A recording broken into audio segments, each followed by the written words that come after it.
The two cases? Let me do the recording.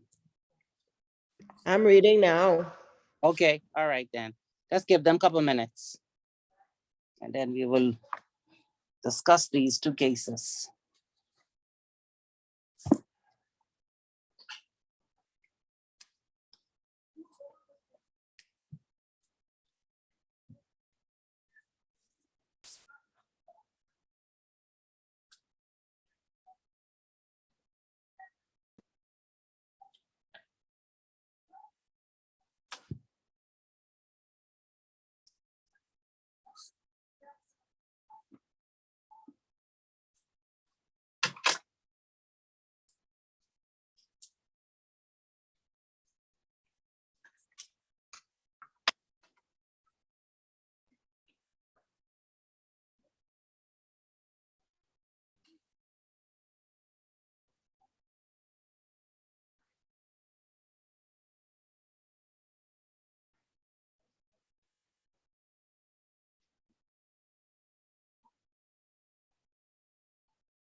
Okay. One more, two more joined. One more. Okay. One more minute. It's 6:09. How was work today? Hectic? It was actually good. I got a lot done. It wasn't too long. Yeah, the morning seemed to be long. Yeah. The morning long. What about you? Oh yeah, I got quite a bit done, but like I said, the morning was long, and by the time the afternoon came, I don't know, began to feel drained. But yeah, I did quite a bit this morning. Well, I was to work from 7 o'clock. So I had lots of time at work.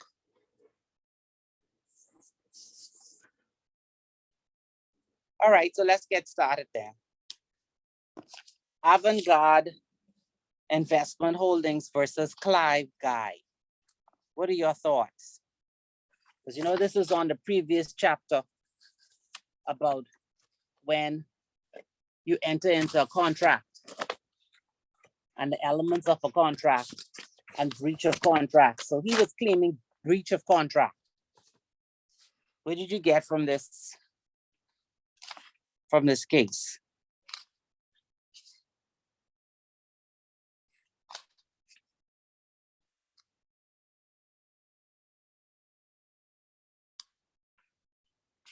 Because Mr. Guy was saying something totally different from Avant-Garde Investment Holdings. Totally different. When I read when they examined him and he started to speak about the pool and how he didn't build the pool. And I'm saying, but that contradicts what the contractor said.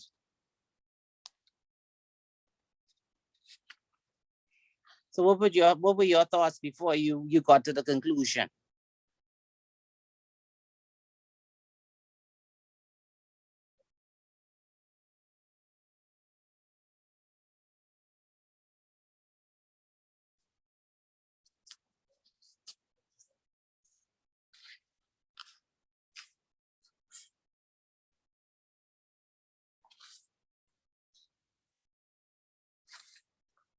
Any comments?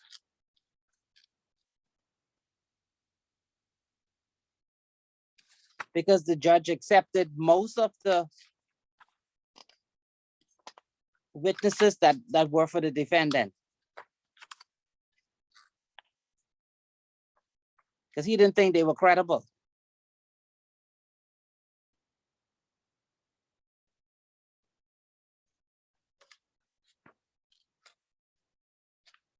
Any comments?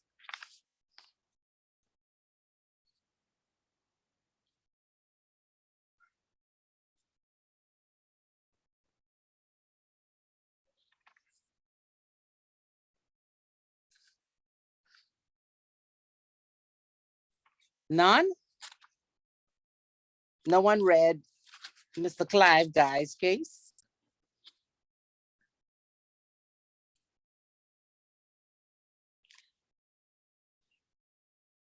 No? Brianne, did you read it? In all honesty, I did not read it, but I am somewhat familiar with it. Okay. But I was a little late to the party. What was the question? No, I was asking any comments about the case of Avant-Garde and Clive Guy, because the judge actually rejected all of the witnesses in that were given on behalf of Mr. Clive Guy because it just didn't add up. Right. From the very beginning, when he started to say he withheld the $40,000, I'm figuring, how can he do that? He had an agreement. And if you listen to the way in which the supplemental agreement was formulated, it appeared to have been formulated to me from the get-go after they had agreed that the pool could not be built.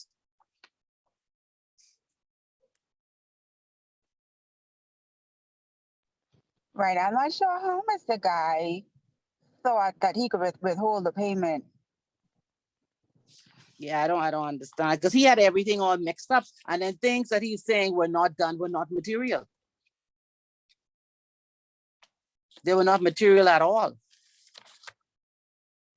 And Mr. Guy is learned. Yes, he is. He teaches at the law school. Precisely. Yes.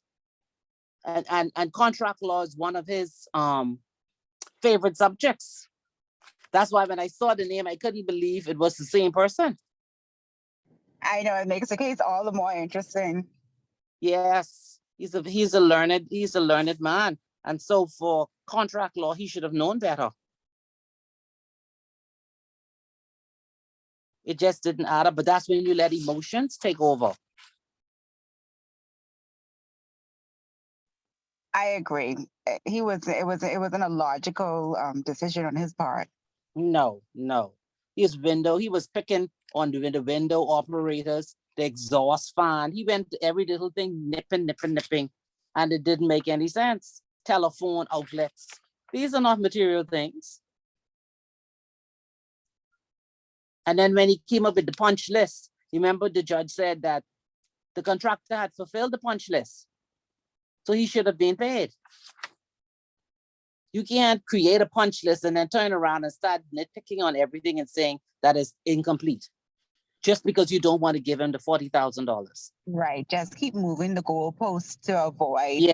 fulfilling your part of your obligation. Mm-hmm.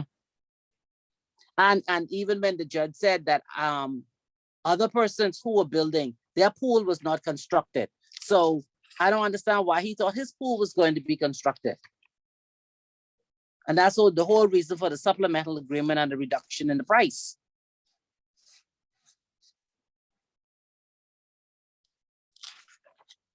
I couldn't understand that. But for a learned person, I don't know. He has become a bad example for contract law. No, that was not a good one. Not for him. Now, the case that I really liked was the one with Quality Business Center and Mr. Munnings and Harmony Homes Limited. Who read that one?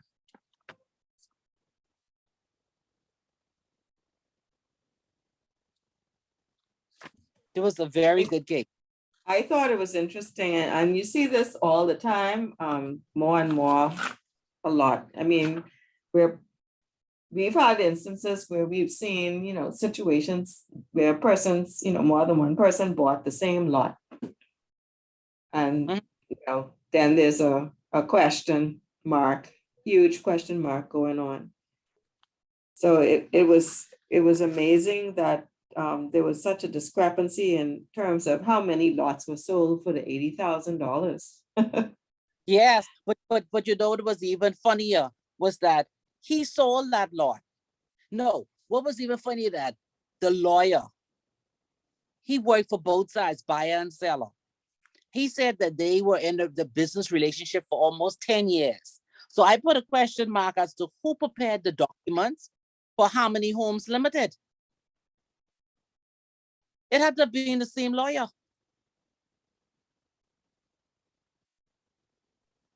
Is this the one with Mr. Dorset? Is the lawyer? No, what the lawyer name was? Oh, it right in here. Not Mr. Dorset. Mr. Dorset wasn't the lawyer. What was his name? Because even the judge said that if you listen to the testimony that was given by Mr. Munnings, he seemed to have said that he more or less in cahoots together. Oh, what's this lawyer's name? I keep forgetting his name.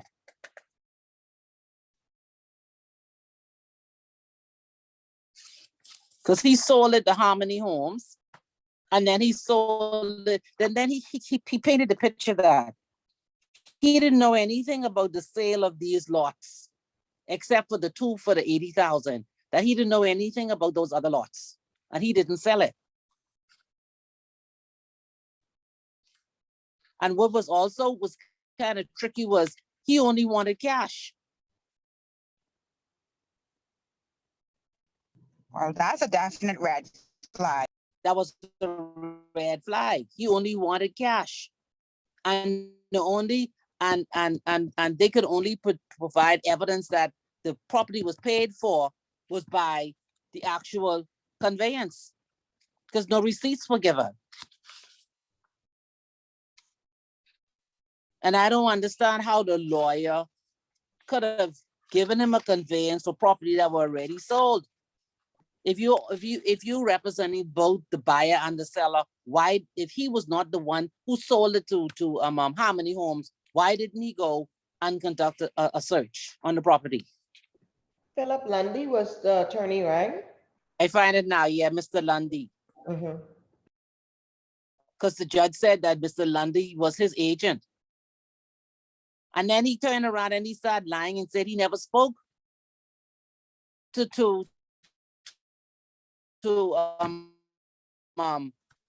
Mr. Wilson. He said that the property sold to Harmony Homes, so that was fraudulent, that was not his signature. And then the judge was able to go to his other counsel, who is now on the bench, who at the time when it was executed worked at Harmony Homes Limited, Sunshine Holdings, And it was able to say, yes, he was right there. He signed it. This man is very dangerous. And this man is saying he's a realtor.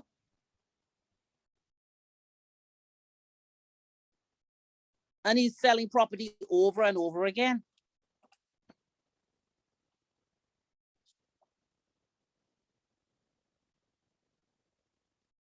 And that's why he said that he actually did a fraudulent misrepresentation. And so the burden shifted from QBC, Mr. Wilson, actually over to Mr. Munnings to prove it. That the documents were not fraudulent. You see the judge in paragraph 61, he said, he found Mr. Munnings to be a stranger to the truth. That means that all he was doing was lying over and over again. And what he's doing is he was trying to muddle the issue in order to avoid his obligations.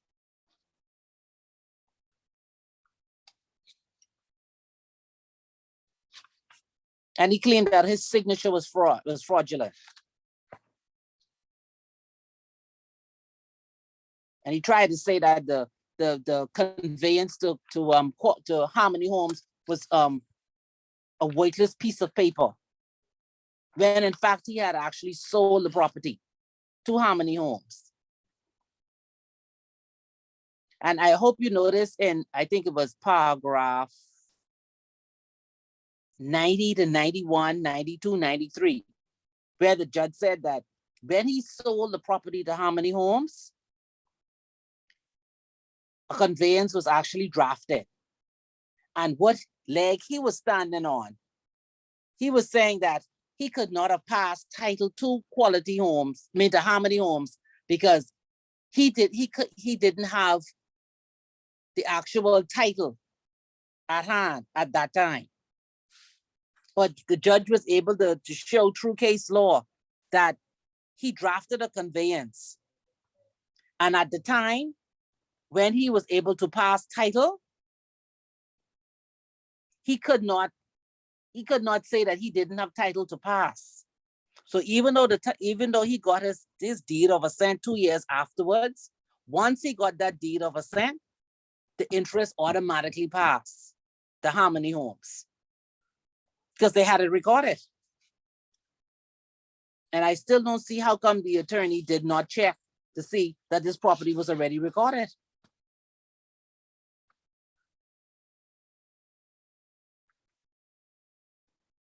So it was a very good case. I know it appears long, but it's a very good case.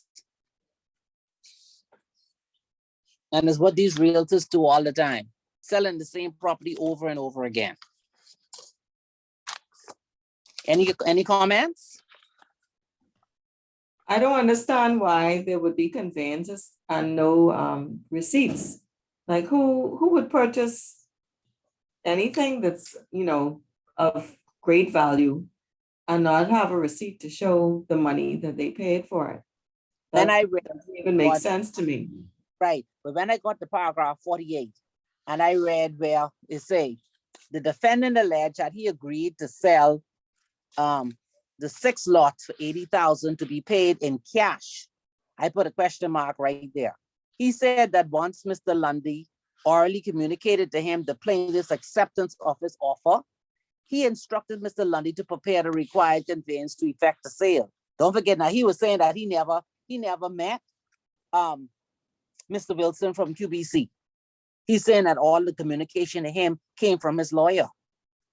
And that's why the judge said that the lawyer was acting as his agent. And then he tried to run Mr. Lundy underneath the bus. Because he's trying to say he didn't know anything about these other lots that Mr. Lundy sold. He said that Mr. Lundy was well aware of his requirement of cash payment for all land transactions. And the judge right at just that point right there, the real estate association should have been on him. Why would you want all of your land sales in cash? And it says it was an arrangement known to him as his attorney in other sales. So that means that every time he sold property, he had to be paid in cash.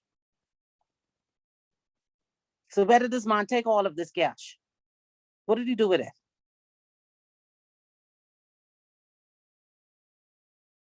That was a red flag right there.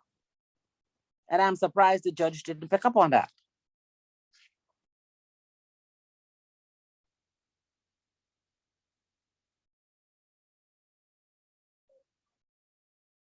And they didn't give him any receipt. Says conveyance is the receipt.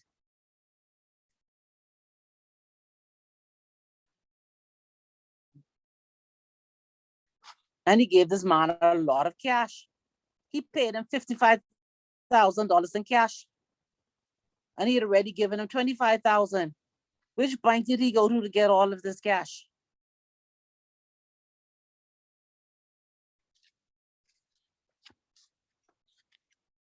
That's a case worth remembering. No more comments?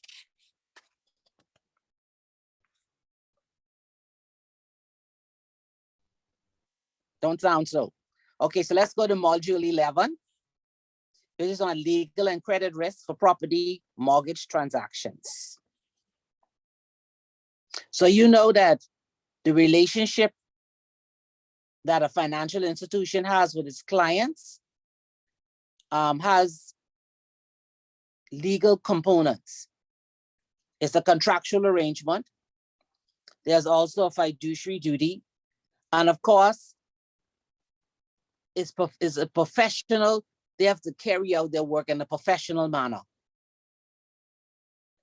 So when we talk about the contractual relationship between the bank and its client, you're talking about the relationship that arises just due to a person walking in, either filling out an application for a loan or opening a bank account. So the contract between the bank and its customer has what we call express and implied terms. Express terms are written in the contract. Implied terms are based on common law. And of course, as a client gets other facilities, there are other contracts that may change their relationship of debtor and creditor. So within the contract, there are certain duties and obligations that are owed by the bank to its customer. And at the same time, there are duties that the customer owes to the bank. So these duties and obligation, again, they are expressed in the contract. Some of them are statutory, some are based on custom, and there may be certain liabilities that can arise if there is a breach of one of these duties or obligation. Because remember, the banker-customer relationship is contractual. So in addition to the contractual duties and obligations, there are also certain rights, indemnities, and protections, and even legal safeguards in that banker-customer relationship. And these duties are a duty of skill and care and attention. So as a banker, you're expected to perform at a standard higher than a reasonable man. And you also have a duty to act as a fiduciary. So the second legal component, besides contractual, is a fiduciary relationship. So in a normal customer relationship, a fiduciary relationship doesn't normally automatically arise. The financial institution may expressly undertake contractual, legally a fiduciary role, such as providing financial advice. The case that speaks to fiduciary and what it means is the case of Bristol and West Building Society versus Marthal. And in that case, it defined a fiduciary as someone who has undertaken to act for and on behalf of another in a particular matter in circumstances which give rise to a relationship of trust and confidence. The distinguishing obligation of a fiduciary is the obligation of loyalty. The principal is entitled to have the single-minded loyalty of his fiduciary. So a fiduciary must act in good faith. They must not make profit out of the trust, not place themselves in a position where his duty and interest may conflict, and not act for his own benefit or the benefit of a third person without the informed consent of his principal. So the fiduciary responsibility is that not every breach of a fiduciary is a breach of a fiduciary duty. The breach of fiduciary duty implies disloyalty or infidelity to the client. And although it need not be dishonest, it must be intentional. So you know that the banker-customer relationship is a contractual one, where the bank is the debtor and the customer is the creditor, or vice versa. But there's also a fiduciary duty. And that fiduciary duty is one where the person who acts as a fiduciary have to always make sure they act in good faith, because they're always acting on behalf of the principal. So in the case of Bristol, it was also said that the duty to exercise reasonable care is not specifically a fiduciary duty. An agent is bound to exercise reasonable care and skill, but failure in this respect does not constitute a breach of fiduciary duty. Mere incompetence is not enough. In the case of National Westminster PLC versus Morgan, the banker-customer relationship is not normally a fiduciary one. And in that case, did not give rise to a presumption of undue influence. So a fiduciary relationship is only presumed and legally develops if the bank expressly acts in a manner that may attract the presumption that it has, by its actions, assumed a fiduciary role in relation to its customer. And examples of when the bank actually conducts an act and they are acting in a fiduciary role is when they give investment advice, or they're giving lending advice. And that's outside the scope of his duties and standard products and services. Any questions on fiduciary duty or contractual relationships? No questions. So the third one is a professional relationship or that duty of confidentiality. The conflict of interest obligation and the contractual and fiduciary duty not to disclose or use confidential information belonging to a client may occur both in the context of duty of confidentiality, which must be observed, upheld, and protected by the financial institutions in the Bahamas. The common law and statutory duty of confidentiality is enshrined in our law in the Banks and Trust Companies Regulations Act. And this duty of confidentiality is generally an implied term of the banker-customer contract. But as you know, in our laws, it is not an implied term. It is expressly stated.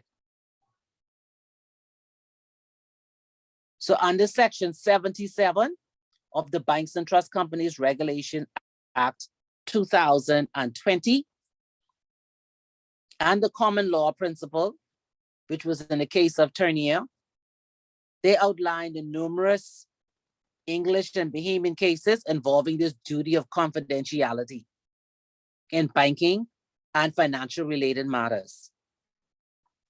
And the common law case has set the legal framework for which we in the Bahamas sell our observance of secrecy to our clients. So the duty of confidentiality is contractual in nature. That's one of the duties of a bank, is to keep its clients' information confidential. And of course, that includes all staff. So you will see when you join a financial institution, you would sign a confidentiality agreement that you will not disclose any information that comes across your desk to any third party, including your spouse, your sister, your neighbors. It doesn't matter. And this duty of confidentiality is premised upon the express and or implied terms of the banker-customer contract. So there's once someone walks in and they establish a relationship with the bank, which means that they fill out the application form to open an account, they provided all the KYC, everything is in order, the deposit to open the account is received, and the person gets their ATM card, that banker-customer relationship arises. And with that automatically comes that duty of confidentiality. So the duty is a fiduciary one, which a banker owes to his customer, and upon which he can be sued for breach of contract, for unlawful or unauthorized disclosure of information to a third party. And that also includes disclosing information to another financial institution. Everything depends upon the nature and the scope of the banking relationship. So the duty of confidentiality does not apply only to a customer's account information, but it also extends to information relating to a customer's identity, its assets, its liabilities, and its financial affairs. Now, when you speak about the duty of confidentiality, there are exceptions. And those exceptions were set out in the common law case of Turnier versus National, Provincial, and Union Bank of England. In that case, it said that a bank has a duty of confidentiality, and there are only 4 exceptions where that duty of confidentiality can actually be broken. One is under compulsion of law. So that means if there is a request from the Attorney General's office, from the police, from FIU, from Interpol, that's the compulsion of law. The second one is if it's in the public's interest. So if the bank feels that there is a client that is not acting within the boundary of its contract, it can advise in the public's interest and make a notice. The third one is when it's in the bank's interest. And the fourth is with the express or implied consent of the customer. And most customers don't realize that when they sign the contract to begin a relationship with a bank, included in that contract, it will always refer either to a supplemental agreement or booklet. And that gives all of the other terms of the contract. And like I say, some don't realize that they have expressly signed on to these provisions. So the compulsion of a bank to comply with a lawful court order to disclose the details of a customer's account or financial affairs once served, and the legal obligation of the bank to keep the court order confidential, notwithstanding the fact that it is not required to obtain the client's express consent in such instances. And so that's why you see whenever there is a matter that comes to a bank and it's coming from the Attorney General's office for information, or from the police, or from FIU, the bank is then obligated to provide that information on that client.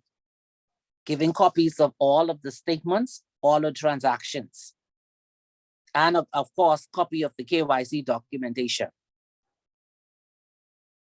Notice that in the common law case of Barclays versus Taylor and Robertson versus CIBC, those cases clearly indicate the fact that courts will not encourage nor allow fishing expeditions. So when a request comes, normally it depends on when it comes from another jurisdiction, it will present its case to the AG's office and say they're looking for client information or bank balances for a particular client. In some instances, when they come to the bank will say, we'll check his records and then will advise, we don't have no such client. But the Attorney General is very particular in making sure that when a request comes, is not a fishing expedition, which means that whatever jurisdiction is coming from the Attorney General office, that there's actually enough information for them to solicit from the licensees. There has to be a clear and cogent evidence presented to the court for an application for an order to be issued regarding the disclosure of a customer's banking or financial information to a third party. Any questions so far on the duty of confidentiality?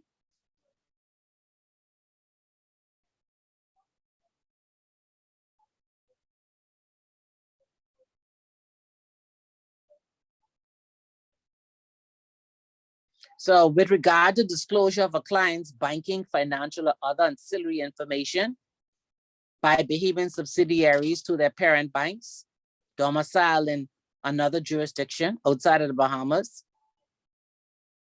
In the case of the Bank America Trust case, former Chief Justice Gonzalez Sabola, he said in a notable Bahamian case on that day, on the duty of confidentiality, he emphasized that a Bahamian court will not condone attempts by a foreign court to pressure a bank licensed in the Bahamas, but having its parent company in that foreign jurisdiction to violate the banking confidentiality laws of the Bahamas. So you would see, even now today, when information comes in with regard to ownership of certain companies, those requests come through the Attorney General's office.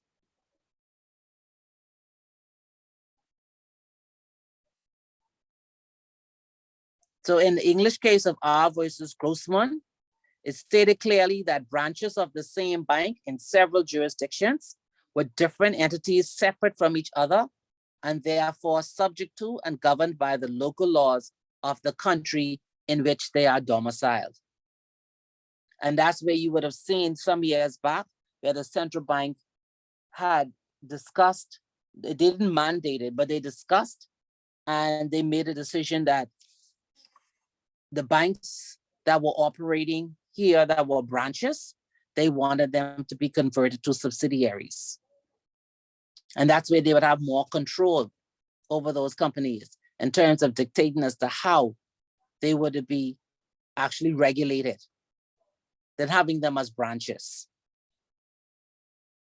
So the preservation of the duty of confidentiality is recommended that a carefully drafted waiver or indemnity clause be included in the terms and conditions of a bank account opening documentation, signed by the potential client, and in order to obtain the express consent of the clients to allow this confidential information to be vetted by a third party, albeit the parent company of the bank. It is only by this means that such information will be able to be disclosed legally to a third party under one of the 4 qualifications or exceptions of the duty of confidentiality outlined in the attorney's case, except where permitted under Bahamian statute law. So in the Banks and Trust Companies Regulations Act, Section 77, it speaks to the preservation of confidentiality. Clause 1 states that no person who has acquired information in his capacity as a director, officer, employee, or agent of any licensee or former licensee, a counsel and attorney, a consultant or auditor of the bank, or as an employee or agent of such counsel and attorney, consultant or auditor, a counsel and attorney, a consultant, auditor, accountant, receiver, or liquidator of any licensee or former licensee, or as an employee or agent of such counsel and attorney, consultant, auditor, accountant, receiver, or liquidator, an auditor of any customer of any licensee or former licensee, or as an employee or agent of such auditor, the inspector under the provisions of this act, a supervisory authority, or as a director, officer, employee, or agent of a supervisory authority shall, without the express or implied consent of the customer concerned, disclose to any person any such information relating to the identity, assets, liabilities, transactions, or accounts of a customer of a licensee, or relating to any application by any person under the provisions of this act, except for the purpose of the performance of his duties or the exercise of his functions under the act, if any. Except for the purpose of the performance of his duties within the scope of his employment, except when a licensee is lawfully required to make disclosure by any court of competent jurisdiction within the Bahamas or under provisions of any law of the Bahamas, except for the purpose of enabling or assisting the bank to exercise any functions conferred upon the bank by any written law, except in the case of a bridge institution to the minister or his designate, except in the case of an asset management vehicle to the minister or his designate, except to a person with a view to the institution of or for the purpose of criminal proceedings, disciplinary proceedings, whether within or outside the Bahamas, relating to the exercise by a counsel and attorney, an auditor, accountant, valuer, or actuary of his professional duties, or disciplinary proceedings relating to the discharge by a public officer or a member or employee of the bank of his duties. So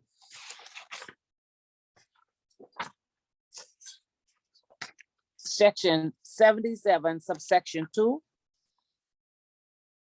allows information approved by the inspector of banks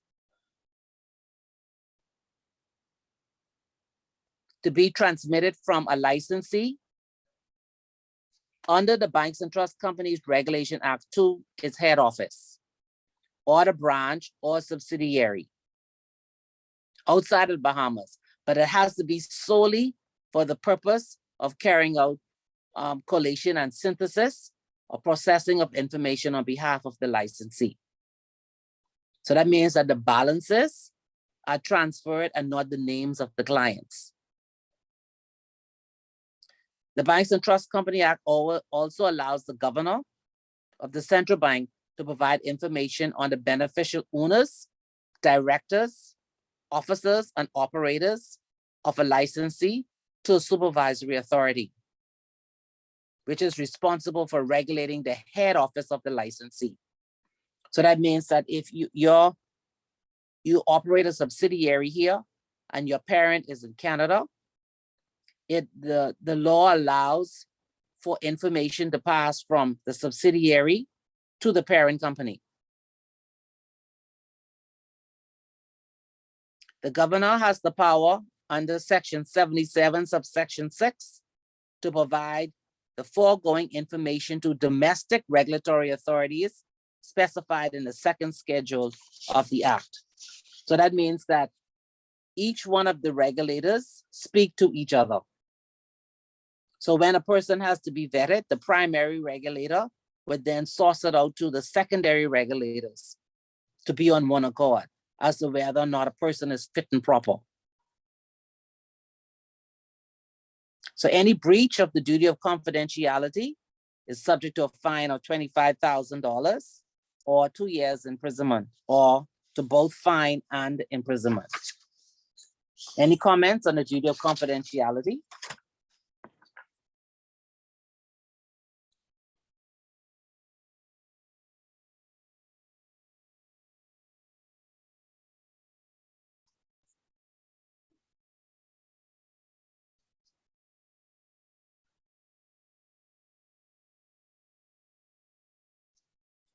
Note in Section 8, the bank, in exercise of its cooperative function, that's the central bank, with the approval of the governor, can enter into memorandum of understanding with supervisory authorities for the purpose of facilitating the consolidated supervision of its licensees. So that means that the central bank would enter into agreements with other jurisdictions, and what they will do is set out the procedures for consolidated supervision between the Bahamas and other countries.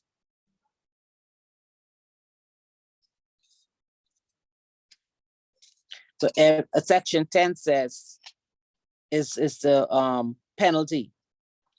Section 6 says to facilitate regulatory cooperation within the Bahamas, the governor or any director, officer, employee, agent, or advisor of the bank may cooperate with any other domestic regulatory authority, including by sharing information on the beneficial owners, directors, officers, and operations of a licensee and any of its affiliates, or any other information acquired in the discharge of functions and duties under this or any other act, where the governor considers that such cooperation or information may be relevant to the functions of such other regulatory authority, or as a necessary part of a framework for consolidated supervision, oversight, or regulation of the financial services sector.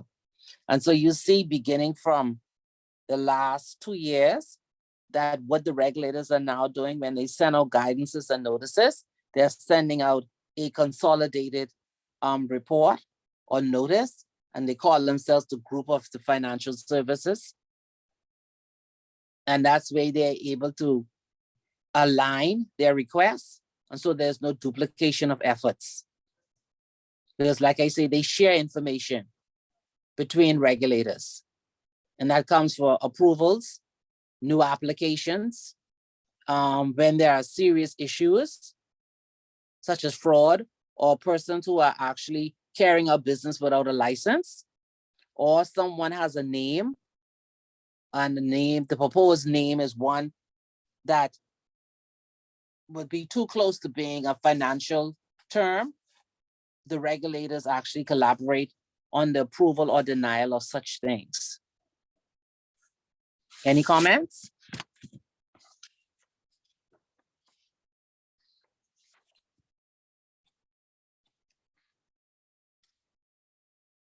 So in addition to the duty of confidentiality, we also have the Data Protection Act. And the Data Protection Act goes hand in hand with the duty of confidentiality.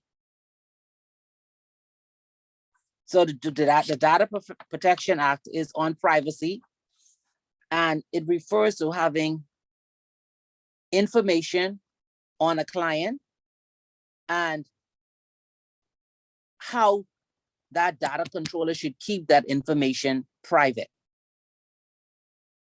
So the Data Protection Act is based upon the privacy principles established under the OECD guidelines on the protection of privacy and trans-border flows of personal data.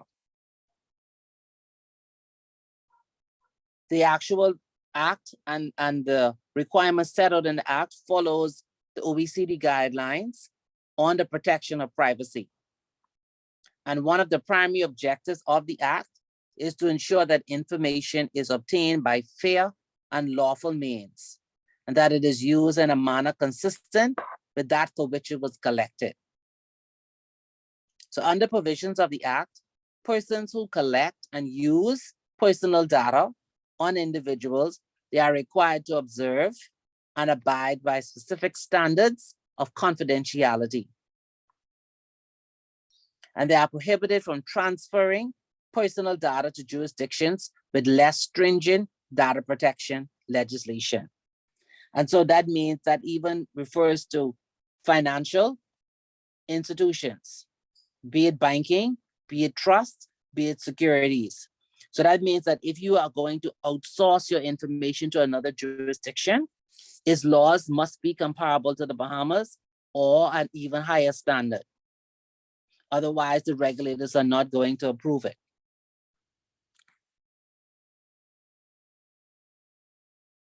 So they are prohibited from transferring personal data to jurisdictions with less stringent data protection legislation without the consent of the person from whom the data is obtained. So that means that in that banker-customer relationship, there must be a provision inside stating that at some point in time, client information will be housed outside of the jurisdiction. So there are several important definitions that have to be highlighted to demonstrate the framework. One, what does data mean? It means information in the form in which it can be processed.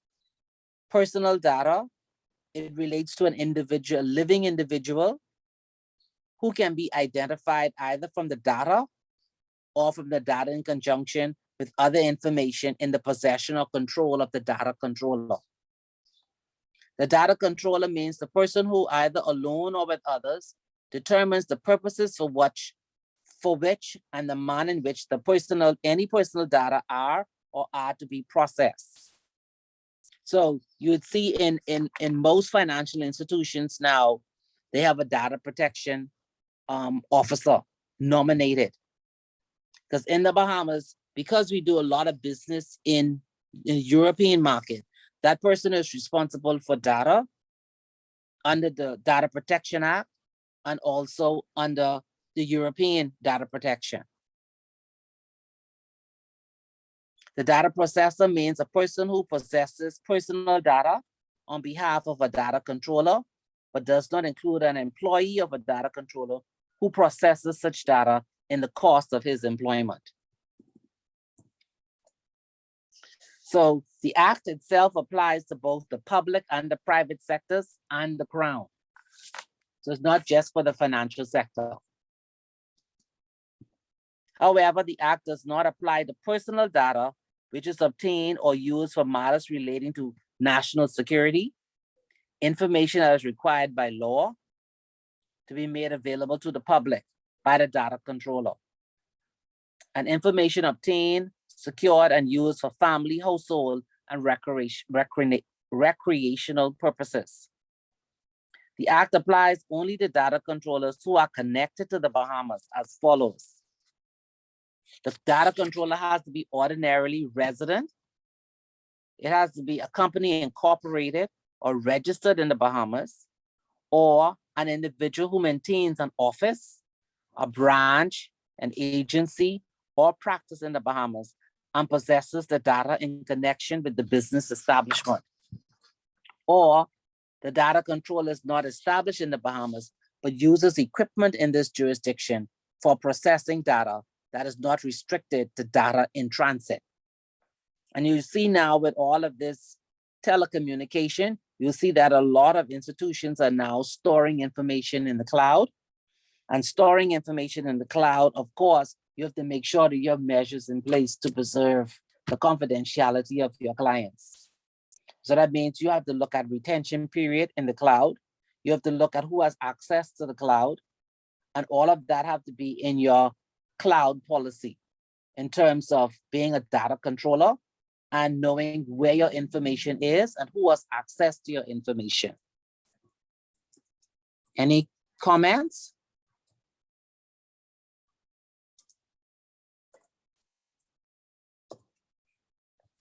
So in order to protect the privacy of individuals and achieve the primary objectives, the data controller must be satisfied of the following principles in relation to the collection, the quality, and the use of personal data. The data should be collected and used fairly and by lawful means. The data must be accurate and kept up to date. It has to be kept for specified purposes. The data should be adequate, relevant, and not excessive in relation to the purpose for which it is kept. The data should not be disclosed in a manner that is inconsistent to the purpose for which it is kept. And the data should not be kept for longer than is necessary, except where the data is historical, research, or statistical data. And of course, the data should be kept securely from unauthorized access, alterations, disclosure, destruction, or accidental loss. You'll find out in a lot of financial institutions, one of the biggest things that they're dealing with now is the same data. Because by law, there is a period for record retention. And what a lot of companies have found out, they were saving a lot of paper. They were not converting it to electronic storage. And a lot of the information that they have is long past the retention period. Because remember now, you keep documents over the retention period if it is a matter that is under investigation, or is a matter of before the courts, or a matter that's not pending. So like if you have a matter that's before a foreign court and your client is a party to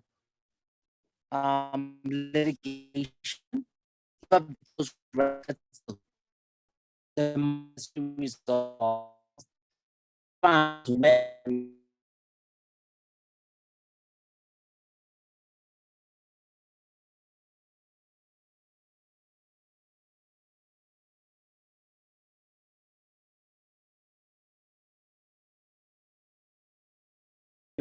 So it depends on the data controller and the purpose to which they got the information.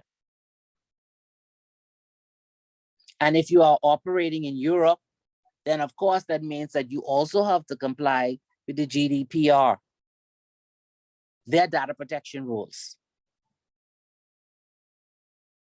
So an individual has a right of access to personal data kept on him or her,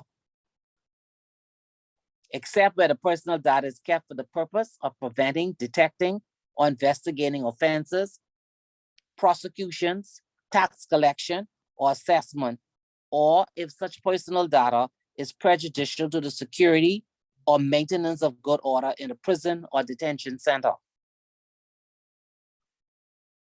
So the right of access does not apply to legislation for the protection of individuals against financial loss arising from dishonesty or malpractice. Legal professional privilege. Matters relating to the protection of the international relations of the country and statistical research or backup data. In the Act, Section 10, it provides an individual with a right of rectification or erasure for personal data that is inaccurate. So this whole Data Protection Act, you can even use it in terms of the information that your doctor keeps on you. All that information is supposed to be confidential. And of course, you have a right to see your records. An individual is also afforded the right to prohibit the processing of personal data for the purposes of direct marketing. And I know that this was actually a sore point with Bahamians when they realized that direct marketing was carried out by a lot of the banks, not because they did not realize that once they had entered into a contract with the bank and the bank referred to the supplement documents that were attached to that application, they didn't realize that they had already given express consent for direct marketing from affiliates of the bank. The data controller has a statutory duty of care to the data subject imposed upon him by the Act, and the data subject may bring a lawsuit against the data controller for a breach of the statutory duty of care where applicable. So notwithstanding the fact that the Act provides protection for the disclosure of personal data generally, under Section 13 of the Act, such protection may be overridden in the following circumstances. When it is a matter of national security, or if there are criminal investigations, prosecution, the collection of taxes, duties, and similar levies, or for the protection of international relations of the country, to prevent injury, damage, or loss to person or property, any disclosure required by enactment law or the enforcement of a court order, any disclosure required for the purpose of obtaining legal advice or required as part of the legal proceedings, any disclosure made to the data subject concerned or to a person acting on his behalf, or any disclosure made at the request or consent of the data subject. The commissioner has the power to issue information, enforcement and prohibition notices, appoint authorized officers for the purposes of inspection and examination. They can restrict the transfer of personal data to jurisdictions that do not provide equivalent individual data protection, and prosecute offenses under the Data Protection Act. So you notice that when it comes to data protection and the transfer of information, wherever the information is flowing to must have comparable provisions as what's in the Bahamian Data Protection Act. There are other important aspects of legal liability. So we've already went through that there's a banker-customer relationship. We know that the customer himself has duties and he also have rights. We know that the bank has duties and rights. We know that it's a contractual relationship for debtor and creditor.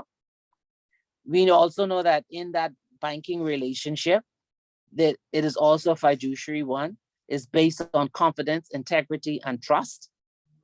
And we also know that in that relationship, it is also professional, which means you're looking at competency, collaboration, character, credibility. And that relationship of banker and customer is the same when we talk about mortgagee and mortgagor. The actual obligations and the duties are set out in the whole arrangement when they sit down to discuss the granting of a mortgage. So there are other aspects of potential or actual legal liability that must be observed in contractual relationships between financial institutions and their client. You can have contributory negligence. You could have a breach of trust, negligent misstatement, tortious liability, undue influence, misrepresentation and mistake, consumer protection, exclusion clauses, and restitution. So when you enter into an agreement in a banking relationship, there are standard terms and conditions.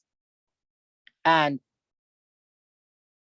the client and the service provider agreements, when they're drafted, you have to consider there are certain terms and conditions that should be there. So you'll have who are the parties, you'll have the scope, you will have the nature of the arrangement, the duties and the obligations, the rights, the responsibilities, prohibitions and restrictions.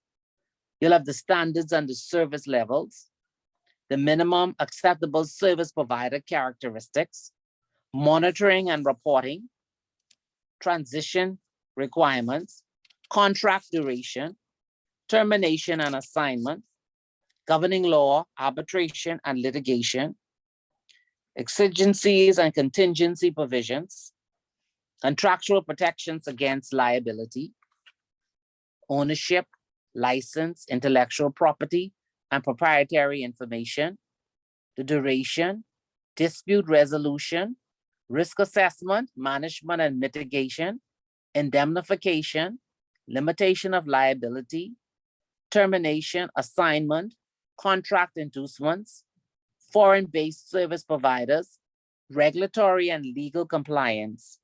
And of course, there will be mention of the risk that is inherent in the contractual relationship, such as legal risk, liability risk, operational risk, regulatory, reputation, and compliance risk.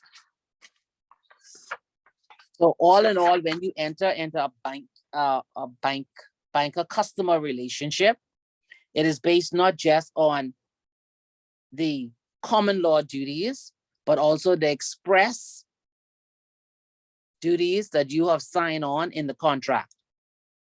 And when you look at the standard terms and conditions for that you would have signed for each type of product or each type of service that you've asked for, there are inherent risks and there are provisions in those contracts, and some of it differ. And so you have to be cognizant that when you sign these contracts, you're aware of the terms and the conditions, and you also have to think about the liability that's involved when you carry out a lot of these contracts. And you'll see from a lot of the cases that we read and we've already discussed, where a lot of people actually apply for a mortgage, they don't sit down to read what their obligations are to the bank. And there's always a lot of discussion and arguments around why is the bank putting my house up for sale? Where they didn't sit down and look at the conditions and see what their obligations are and whether or not they can actually meet these obligations for the next 20 to 25 years. So the action steps that a financial institution should follow in ensuring the legal validity, effectiveness, and risk management of its contractual relationships and the agreements which underscore such relationships are the following. Specifically discuss and document client and service provider expectations, performance standards, and scope and ambit of duties, obligations, responsibilities, and rights. So like I was saying, once you enter that banker-customer relationship, automatically by common law, there are duties and there are rights. And if within that relationship, that banker-customer relationship, functions that have been outsourced, the bank then has to make sure that it has your express consent. And that's normally in the supplemental documents. The contracts will also explain the obligations and your responsibilities. The review of all existing client other agreements for legal, regulatory, and financial compliance. As a bank, you have a duty to ensure that you review all of your agreements and that they are in compliance with the law and also in compliance with regulatory and financial compliance. Because remember now, regulatory would come from the bank supervision or from the Securities Commission or from the Insurance Commission. Their requirements. Conduct internal audit of all legal and contractual documentation. And this normally is done annually. Most companies actually have a manual with all of their contracts and they are reviewed annually to ensure that legally there are no additional provisions that need to be put into their template. And secondly, to ensure that all of their contracts are within the regulatory framework. Next, they have to review and address client complaints, particularly those based on contractual duties and performance standards. So all financial institutions must have a complaints log. And you do know that your customers have the right to go directly to the regulator when they have a complaint. So that's why it's always encouraged that banks have a complaint log where when someone has either a verbal complaint or a written complaint, that client gets the attention that they're looking for and that the bank seeks to give a suitable answer to try to satisfy the client and explain it as much as they can. Assess and understand the specific contractual provisions and their relevance, effect, and impact internally and externally. So this is what the bank has to look at, the provisions that are actually in the contract. Legal will actually go through it to make sure that the provisions that are put there are ones that have relevance and to see how it would impact not only their client, but also their business. And it depends if your company is across the Caribbean, that's also done in the same way, where they look to see the interpretation across the Caribbean to see if it means the same thing, because there's always a cultural difference. Conduct ongoing staff training on contractual documentation and implementation.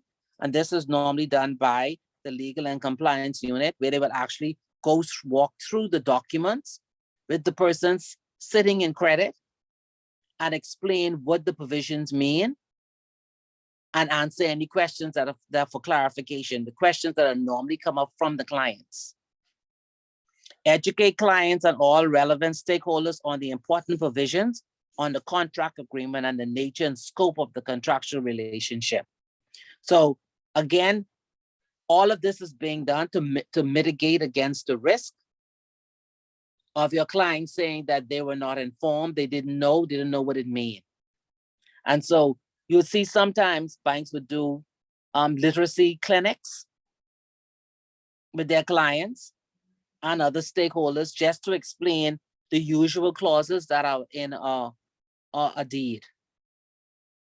To protect and preserve client information and financial institution confidential information, trade secret policies and procedures. And this is a part of legal and compliance again, talking about record retention and who has access to information and how information should be stored physically, how information should be stored electronically, and whether or not information can be moved from one jurisdiction to another. And ask the appropriate person, advisor, senior manager, or director if you don't know, which means that if a question arises, it could be a query on a mortgage deed, it could be a query on a contract. If you don't know the answer, then you need to ask. The relationship of a financial institution and its clients must neither be taken lightly nor treated carelessly, particularly in a legal and global environment that has become increasingly litigious. And you've seen that in a lot of the matters that have gone to the court on mortgages, and where the demands and dictates of pertinent laws and regulations and international and local best practices require nothing less than professional responsibility, integrity, transparency, and accountability. So now in the financial sector is not just looking at Bahamian laws, it's also looking at international framework, also looking at international best practices, and accompanying that, of course, you try to look at what's happening within the region. And based on your business, you also want to know what is happening in that particular sector. So the banker-customer relationship or the banker-customer contract has both express and implied duties and rights for the bank and customer. And the legal issues which arise in banking law often relate to some breach of those duties and or the recognition of the rights of the parties to the banker-customer contract. So the legal defenses and remedies available to the parties to the banker-customer contract are dependent upon the action of the parties in operating the account, complying with the bank mandate, mitigating risk and loss in banking transactions involving the parties. So whether in the role of a plaintiff or defendant, some of the important consideration that must be taken by the bank and customer in commencing or defending a civil action for breach of contract, negligence, the tort of conversion, or some other civil wrong are, you have to think about the cost of the action, the time involved in adjudicating the matter, the publicity, convenience or inconvenience, and the need for a ruling. And you'll see from a lot of these matters that we have actually read and discussed that these matters do take a very long time. Even if these two would be read, the judge had said that the cost was too high. I think one was charging over $57,000 for bringing him out of the court. And the judge said that it was too high. So because banks are often advised to take a practical approach to resolving legal issues. And remember, we spoke about that earlier when we were saying that there have been a lot of matters that would have been brought before the courts involving its staff. And though some of those matters never went to court before, where they just quietly just let the person, let's let them go, give them severance or didn't give them any pay at all because sometimes it was because of theft and they just let them go. So banks are often advised to take a practical approach to resolving legal issues before proceeding to commence an action or initiate legal proceedings.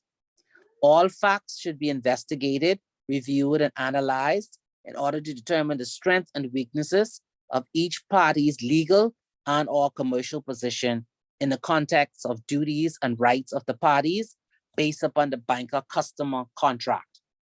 So, in essence, all that is saying is that whenever there is an issue that comes up in a bank, the first thing they look at is the duties and the rights of the bank and the duties and the rights of the customer. After that, then they begin to look at whether this is a matter that actually requires litigation. So that's the first thing you have to realize in that banker-customer relationship. In common law, those banks and the duties arise once that person enter into that contract with the bank. And the bank, during all of its relationship with its customer, is trying to mitigate against loss, and in particular, the risk that's inherent in their business. So when it comes to mortgages, the risk is credit risk. And credit is defined as the risk that one party to a financial contract will fail to discharge an obligation and thus cause the other party to incur financial loss. The central bank defines credit risk as the risk of financial loss, despite realization of collateral security or property, resulting from the failure of a debtor to honor its obligations to the licensee.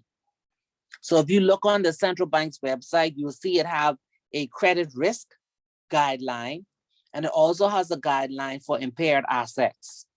And they go hand in hand. And when you're trying to address credit risk and to mitigate against that risk. Exposure to credit risk has been one of the leading causes of a myriad of problems that many banks face in recent times due to tax credit standards for borrowers and their counterparties, poor portfolio risk management, or weak systems and controls for credit risk identification, assessment, mitigation, and management. So you have the front line booking the mortgages, booking the car loans, but on the back end, credit risk himself have to look at the portfolio and look at the inherent risk in the business, in the books. And then they have to look to see that they have controls in place to mitigate against that risk. They have to be able to identify the residual risk. They have to be able to assess both the inherent and the residual risk, and they have to make sure that they have mitigants in place. So the Basel Committee on Banking Supervision has issued standard international best practices for proper credit risk management within a financial institution, particularly in terms of capital adequacy. So you see that you have credit, you have inherent risk, you have residual risk. You must mitigate against that risk, but also realize that when you have a credit book, you also have to look at the ratio of the credit and the potential of credit loss to your capital adequacy ratio, because then you run into regulatory problems. The principles for effective credit risk are as follows: establishing an effective credit risk environment, operating a sound credit granting process, maintaining an appropriate and credit administration, measurement, and monitoring process. And credit risk management is one of the primary functions that relate to mortgage lending and the performance of banking services in relation to profitability and increased shareholder value within financial institutions. So credit risk, compliance risk, financial risk, liquidity risk, operational risk, and regulatory risk are all related to developing an effective system of credit risk management, particularly in relation to mortgage lending. So you can see that in mortgage lending, yes, it's a good business. It is long-term, and because it is long-term, there is a lot of risk. Some risks are inherent, which means that they go with the business.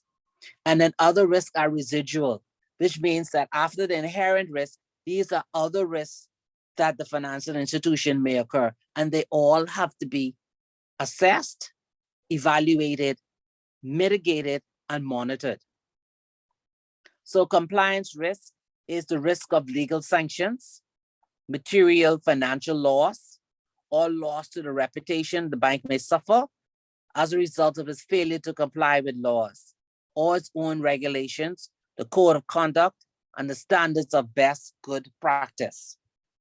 Financial risk is an umbrella term for multiple types of risk associated with financing, including financial transactions that include company loans in risk of default. Risk is a term often used to imply downside risk, meaning the uncertainty of a return and the potential for financial loss. Liquidity risk is the risk that a company or a bank may be unable to meet short-term financial demands. And this risk usually occurs due to the inability to convert a security or hard asset to cash without a loss of capital or income in the process. Legal risk is the risk arising from failure to comply with statutory or regulatory obligations. Liability risk is a risk to a company arising from the possibility of liability for damages resulting from the purchase, ownership, or use of a good or service operated by the company. Liability risk can be identified and mitigated through careful product design and testing, but it also may be inherent in the product and the nature of the product to some extent. Operational risk is the prospect of loss arising from inadequate or failed procedures, systems, or policies, employee errors, system failures, fraud, or other criminal activity. Any event that disrupts business processes. Regulatory risk is generally defined as a risk of having the license to operate withdrawn by a regulator or having conditions applied. And so, you know that mortgages is for commercial banks is one of their main products. And that is why they must have a very good credit risk framework, credit risk policy, and also have a policy on provision for loan losses. Reputational risk is a risk of loss resulting from damages to a firm's reputation in lost revenue, increased operational capital or regulatory costs, or destruction of shareholder value, consequent to an adverse or potentially criminal event, even if the company is not found guilty. So you see that even dealing in mortgages, there are a lot of risk involved in a company. And that is why the credit risk back office is critical, because what it does is it looks at the portfolio and assesses these risks and the likelihood that one of these risks may occur and the company may have not put in provisions in order to mitigate against that risk. Any comments?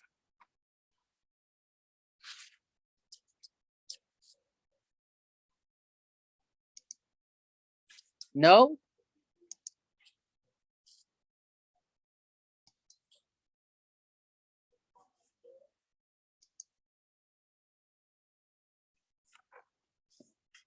No comments?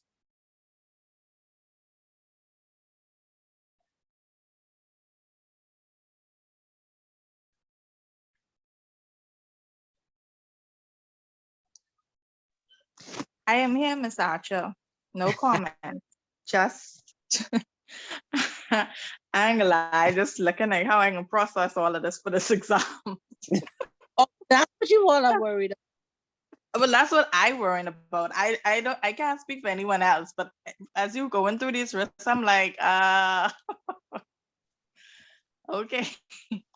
So yeah. Because, yeah. So if you're in the front and you're just booking mortgages, that's the easy part.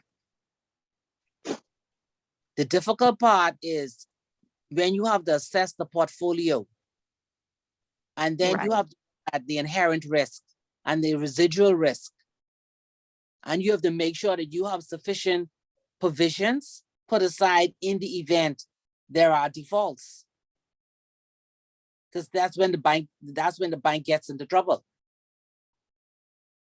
and it can lose its license, or it can be suspended, or the central bank can put them on restrictions. And so that's a balance that they actually have to look at each month when they look at the books.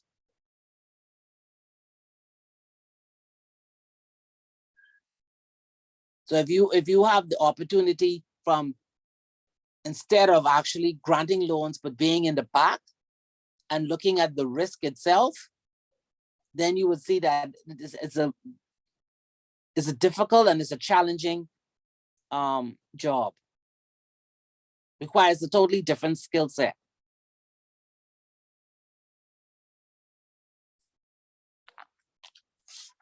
But it is interesting.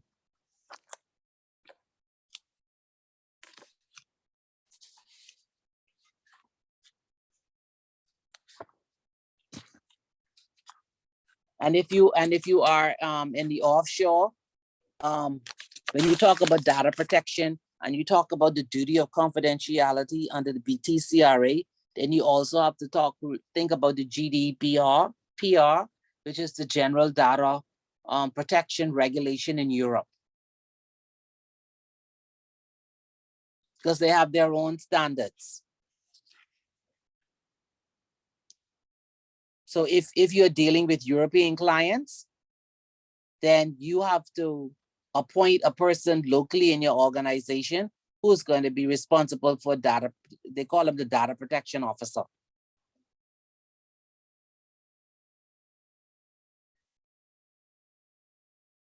And that person is more or less known as the person who is in charge of clients' privacy. And that person answers all queries with regard to the company, whether it's for the company itself or it's for its subjects.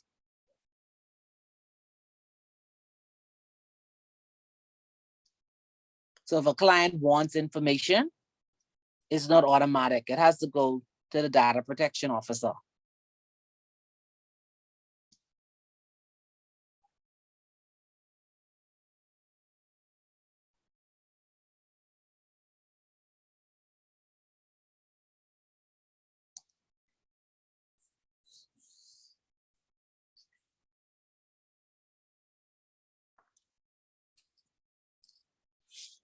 Any other comments?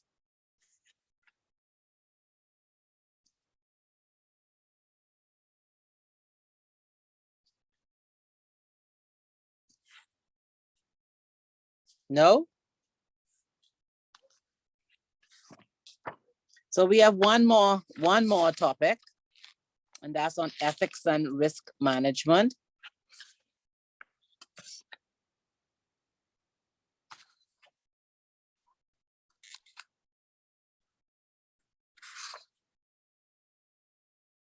And a little bit on corporate governance.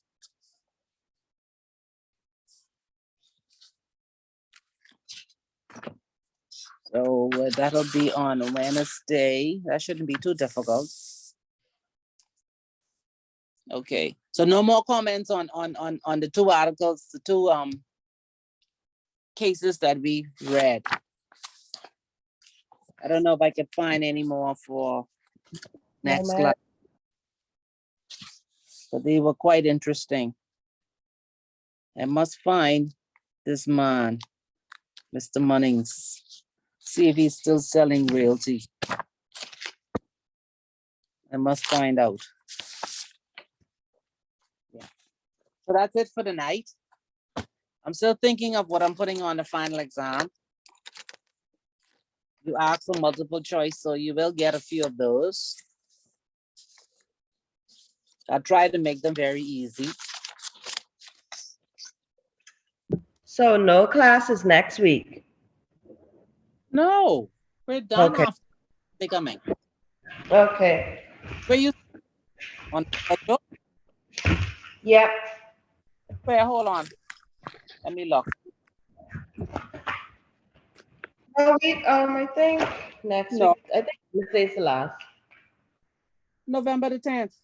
Yeah. That's the last. Okay, so we'll study all next week. Yes, the exam is on the 20th. You have plenty time. Yeah. And you all asked for some multiple choice, right? Yes, ma'am. The How way you're many- saying that over and over, I don't know. That was wise. You keep saying you all ask for multiple choice. I'm trying to see if we should scrap this. Well, yeah, between on Wednesday, before I put pen to paper. Let me know if you want a multiple choice. I can give you multiple choice. That's not a problem.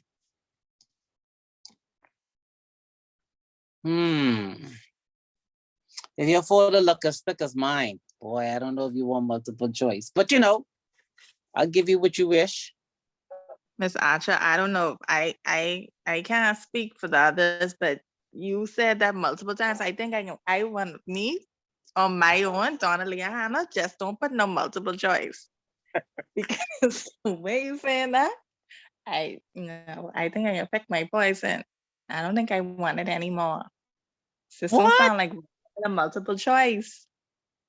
You changing your mind? You just said the way your folder, your portfolio looks. So that if we sure. Yeah.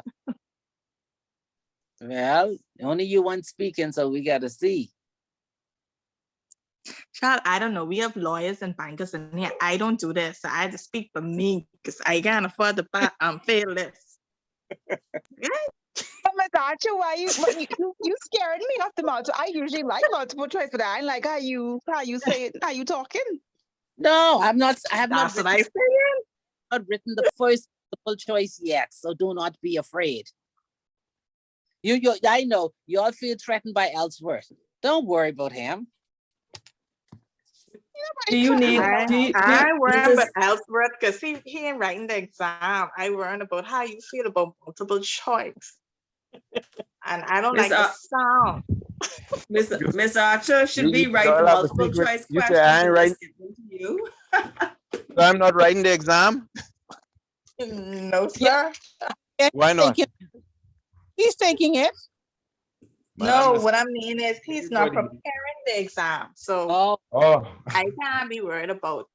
That's what I'm saying. I'm not worried about him per se. I'm worried about Ms. Archer. She's putting the pen to the paper for the question. So she said multiple times, if y'all sure y'all want multiple choice, I'm now afraid. boy. So Miss Archer, what is Yeah. usually the norm for you with your exams? Do you normally do short answers or multiple choice or a combination of all two? short answers.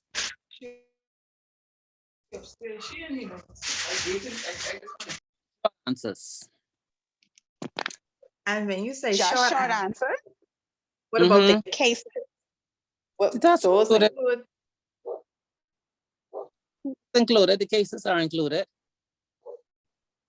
Remember now, if you ask for multiple choice, let's just say I give you 20, 25, 30 multiple choice, then you are driving me to give you an exam on all chapters.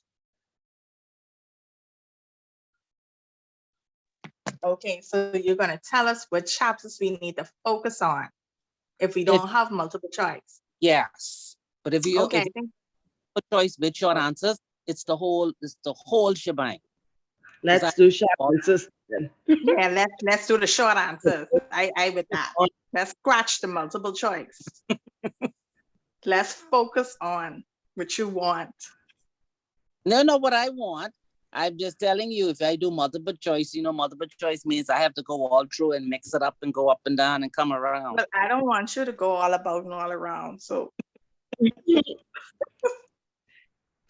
We have to have a consensus. I would Let's go. like it to be more focused, so I don't have to be everywhere. And if that's what you have to do with the multiple choice, maybe we should scratch that. I agree. Yep, I agree. Let's go, Monique. Where's Monique? I am Monique. Say nothing else. What you say? Silence is consent. Moving on. Good night, everyone. I mean, but if you have to put it like that, because really, I have the time to be all over the place. So once it's got to be focus based, I will go with all short answers. Okay. All right. Yeah. Wow. It's agreed. I don't want Agreed. to on their exam say, hold up their hand and they calling me say, your student here saying some multiple choice should be here and it isn't here. Where is it? No, we won't say that.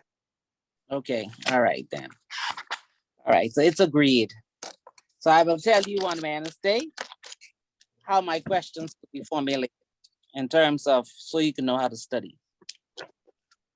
Thank I don't you. like to give questions with definitions. That don't make any sense. Praise God. Yeah. So, all right. So Wednesday it is. I will tell you which chapters to focus on.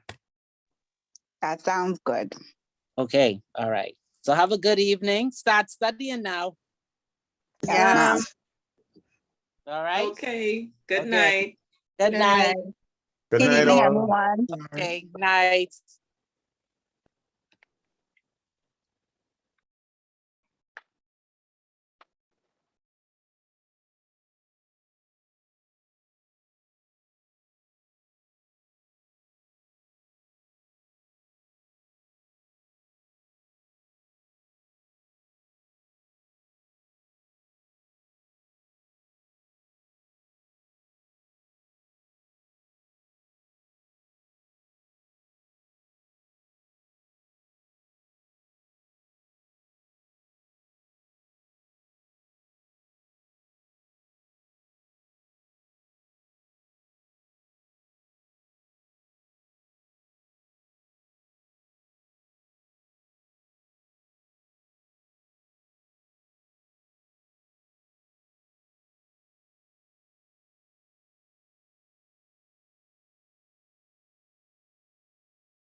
Baby.